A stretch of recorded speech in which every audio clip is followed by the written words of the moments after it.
하나, 권리금 계약서 꼭 써야 할까요? 권리금은 상가 임대차 보호법에서 정의하고 있어요. 기존 임차인이 상가 건물에 대하여 영업시설, 비품, 거래처, 신용, 영업상 노하우, 위치에 따른 영업상의 이점 등 유무형의 재산을 양도 이용하는 대가로 신규 임차 예정자에게 지급하는 것을 말합니다. 권리금 계약을 하는 경우에는 반드시 계약서를 작성해야 합니다. 법에서는 권리금 계약을 체결하는 경우 표준 권리금 계약서를 정하여 권장하고 있고요. 국토교통부에서 상가 건물 임대차 권리금 표준 계약서를 제공하고 있습니다.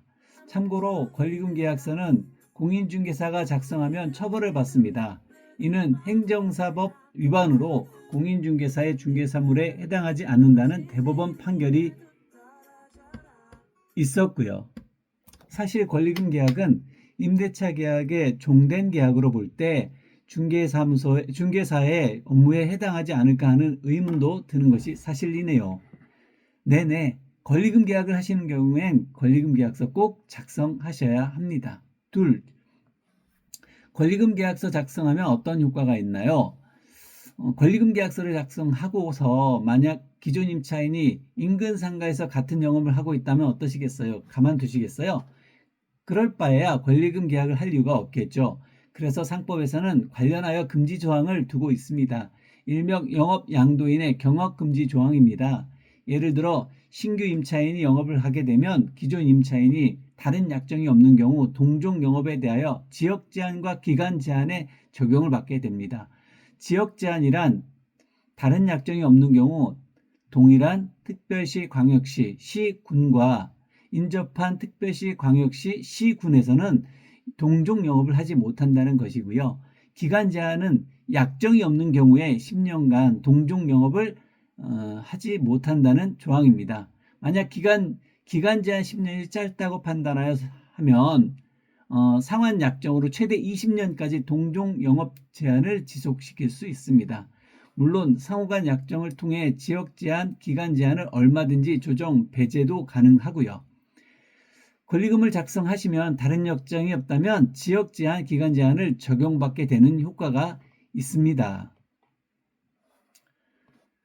셋째, 임대인은 임차인의 권리금 회수를 꼭 보호해야 할까요? 기존 임차인은 신규 임차 예정자와 권리금 계약을 통해 권리금을 받을 수 있습니다. 법적으로요. 그리고 임대인은 임차인의 권리금 회수를 방해하면 안 됩니다. 단 일정 기간에만 임대인으로부터 보호될 수가 있음을 유의해야 합니다.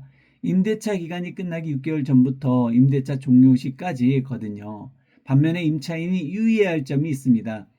무조건 보호받는다고 생각하시면 안 되거든요. 임차인의 상가 임대차 갱신 요구권에 대한 임대인의 거절 사유 아시죠? 바로 그런 사유에 해당하면 권리금을 보장받지 못하게 됩니다. 자세한 내용은 다음에 보기로 하고요. 가장 대표적인 사유가 3기 차임이 연체되었을 경우라고 하니까 이런 일이 발생하지 않도록 해야겠지요. 만약 임대인이 권리금 계약을 방해하는 경우에는 임대인에 대한 손해배상 책임을 부담해야 하고 임차인은 임대차 종료일부터 3년 이내 손해배상 청구권을 행사할 수 있습니다. 꼭 기억하세요. 권리금 보호기간은 임대기간이 끝나기 6개월 전부터 임대차 종료일까지랍니다. 감사합니다.